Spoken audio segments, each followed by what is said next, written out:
Hello, ladies and gentlemen, and welcome to the first episode of MasterDebators. Now, our first part of today, we're going to do a series of questions, and we're going to just debate them, and we're going to have some fun with it, and then later on, we're going to ask you what you guys think. So, our first little question today is, who would win in a fight in this superhero battle? Spider-Man or Mr. Fantastic? Gentlemen, the floor is yours. We've got to introduce ourselves. Well, you can introduce yourselves now. Okay, well, I'll go first. My name's Ryan. I am basically the dinosaur expert. Love them, know all about them. And so, the way I think about this fight would go is, even though my heart is saying Spider-Man would definitely win, but when you think about it, Mr. Fantastic does have the advantage of being super elastic and Spider-Man having limited powers, but so in the long run, I'm sure Mr. Fantastic would win. That is one for Mr. Fantastic. Thank you, Ryan. Alright, I'm Levi, and what my expertise is video games, I guess. And what I think about the fight between Mr. Fantastic and Spider-Man is Spider-Man does have the advantage of webs, which are very sticky and everything, and are good at trapping people. And even though Mr. Fantastic is elastic, he may be able to get trapped by Spider-Man, and Spider-Man has a slight range advantage, so I think Spider-Man may be able to win this fight. That is one for Spider-Man. Thank you, Levi. Zach, the floor is now yours. Hello, my name is Zach, and I'm the film expert in this group. And I've seen both films from the Fantastic Four films and the Spider-Man films, even the one that's coming out soon, The Amazing Spider-Man. I have to say, okay, Spider-Man has done some amazing things. He is able to stop a train, which I'm still shocked of.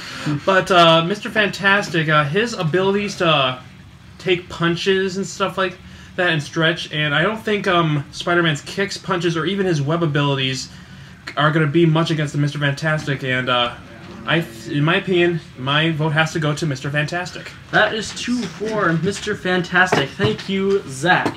Now, I didn't tell you guys earlier, I am the host of this amazing show that we're doing here today. Now, our second little question would be on the movie that's coming out in November, 007 Skyfall. I want to know you guys' thoughts and debates on whether Daniel Craig is living up to the James Bond name and whether he's doing it correctly. What do you guys think about this? Well, I think that Daniel Craig definitely can live up to the title of James Bond. He's got that very serious, intense feel to him that is, typical in a James Bond character. But on the rare occasions, you have the scenes where he gets all lovey-dovey with some girl, and he kind of lets down his guard on the seriousness, and that's when the ladies start melting. So overall, I think he does fit it well, and this being his third James Bond movie, it should be pretty good. Very good. From what I've seen in the trailer, it looks pretty intense. From what I've seen, I haven't really seen too much of the movies, but what I've seen from all the trailers, this one seems like it's going to be really intense stuff. Really cool looking. Very nice. Alright, as a film expert here, I have to say, I love Daniel Craig's work. He's done some really good things because he's the 21st century James Bond. But here's the thing, I've been a big fan of Sean Connery's James Bond, even though that was like one of my parents' James Bond, and our James Bond in the 90s was Pierce Brosnan. Yes. And anyway, as I was saying, in my opinion, Daniel Craig's a great person to play James Bond, but my heart still goes to the original Sean Connery. But that doesn't matter. Sean Connery's too old to play the role now, and Pierce Brosnan, he's moved on to other things, which I cannot think of right now. And so in my opinion, Daniel Craig's perfect for the role. I don't think anybody else right now can do it right now. And so I think Daniel Craig's perfect. That's good. I also think Daniel Craig is an amazing James Bond. You guys both remember, or all you guys, if you've seen Casino Royale, the first parts of that movie was epic, and he's jumping around and I enjoyed he's it. doing. I never expected that out of a James Bond film, because that's something I don't think that's something James Bond has never had to do in those kind of movies. And you know, well, Yes. All right, so we're going to go over to our expert Dino Man for a movie that could be coming out soon. Hopefully, we'll see what happens in the next coming months and year. So, Brian, tell us about it.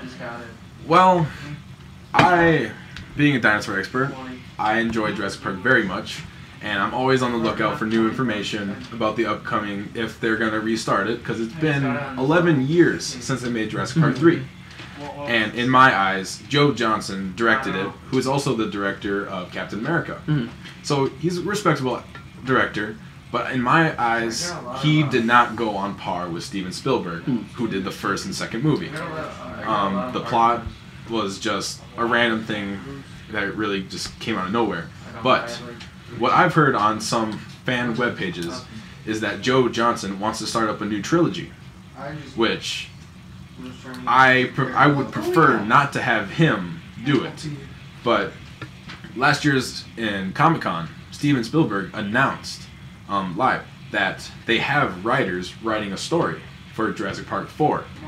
It's still a question if they're going to reboot the trilogy, but some stories have been rejected, and now they for sure have one they're going to go with. So production may be 2 years or less, but we're hoping for early 2013, maybe. That'd be very good. But yes, me personally, greatly looking forward to it. Even if it's bad, I'll still go see it, just because I have to. But if they do make the reboot the trilogy, I hope they do it well and stay true to the characters and the classic dinosaur story.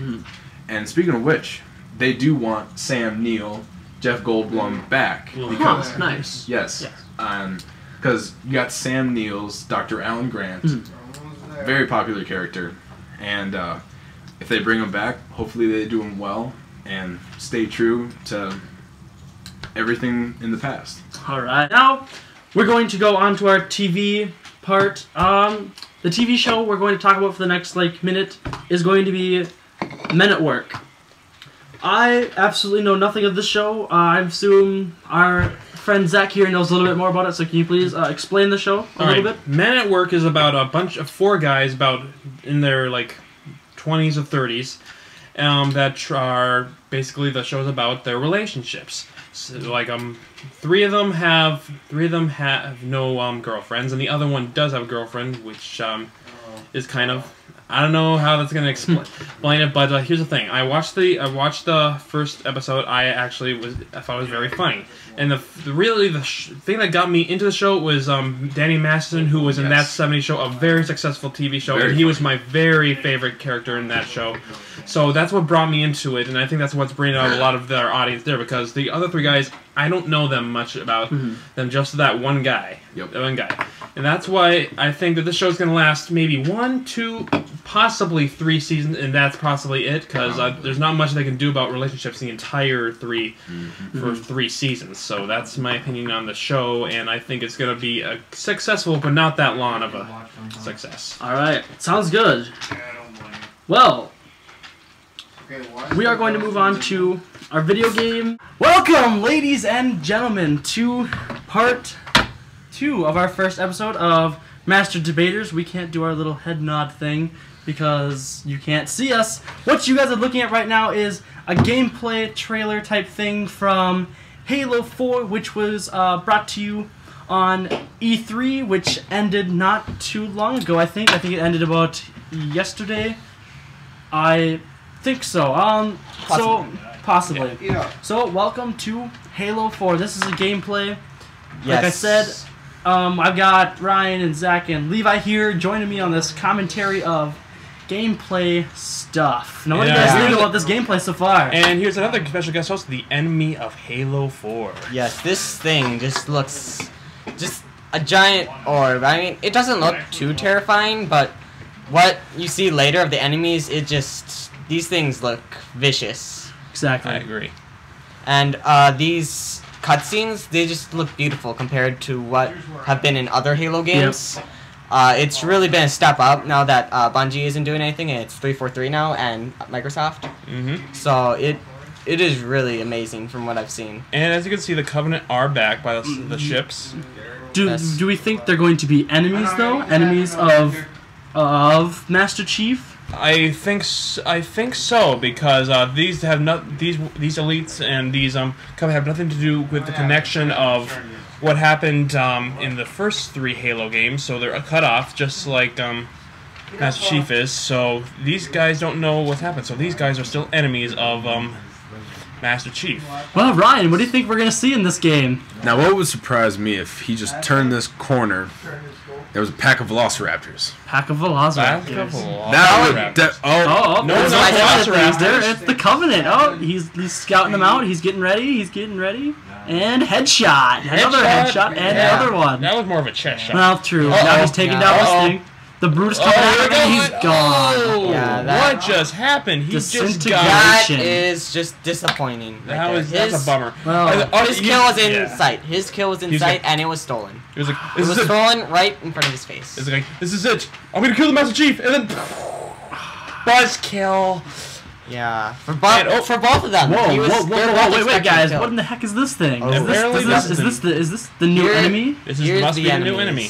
I mean, the like new type enemies. They're kind of weird. They don't look like Velociraptors, Ryan. No, fortunately, they're not. These look like canines. They look like machine dogs. I've done some research on this game, and from what I've Wait, there's the Velociraptors? Oh wait, no. No. Again, from what I've read and talked about and talked to other people about, it seems like they're a special AI of the planet that they're on currently. Yep. And here comes the elite version. Oh my god. Yeah. This I think just shows what is going to be a lot in the story is a lot of more surprise things, makes it more interesting to play the storyline. Because it's not just walking down a set path and just shooting enemies. Hey guys, does this seem like cheating? Playing catch with your own grenade? I think that is cheating, at least a little bit. Yeah, 2-on-1, that seems unfair, but I think the Master Chief can handle it. But it's a new challenge. That is a new challenge, it certainly is. And here is one of the new weapons here. This weapon looks just awesome now. Yeah. The sniper rifle here, it just... looks like a step up. Super advanced, super effective. Yes. Now, with this new weapon or this new kind of weapon set, what do you guys think how do you guys think multiplayer play will change in the Halo series now? Well, since they haven't revealed anything on the multiplayer, so we don't even know if this gun will be in it, but I'm pretty sure it will be. I think this is going to be one of the most powerful guns in the game because the sniper in the original Halo 3 game seems to be it just zigged and zagged and Master Chief should have zagged. Yeah. Wow! What a shot by because Spartan 117. From what I've seen from games is that people will mostly get them for the multiplayer. Yep. So, well, I think that's why most people these days play games like Call of Duty or Battlefield even. They don't play them some people don't really play them for the fun single-player play. They play them for the fun, multiplayer play that they have. Well, look at this campaign. I mean, come on. How can you not play the campaign? Yes, this awesome stuff. Amazing. I will certainly be one of them that plays the campaign. Here's another thing we didn't talk about. There's new enemies. Will we be able to play them like we could with the Spartans and the elites? Will we be able to use them? I don't really think we'll be able to use them as characters that we play with in multiplayer play. I don't think it's going to be at all like the other Halo games. It for sure seems like it'll be something different. Yeah. But it definitely does look interesting. Yes. I'll have to try this out when it comes out. Yeah, for sure. Yep. All right, guys. Thank you for joining us for this gameplay. What you're seeing now is a cool little ending part to the gameplay. Again, thank you for joining us, and I hope you guys have all great weekends, great nights, and Halo 4 coming out November 6th. Have a great night, guys. Bye. Bye. Bye. That has been our show. Thank you for joining us here at MasterDebators. Please feel free to leave a comment down below with anything you'd like to say, or maybe have a question that you would like us to talk about or debate about. Well, again, thank you, and Good night.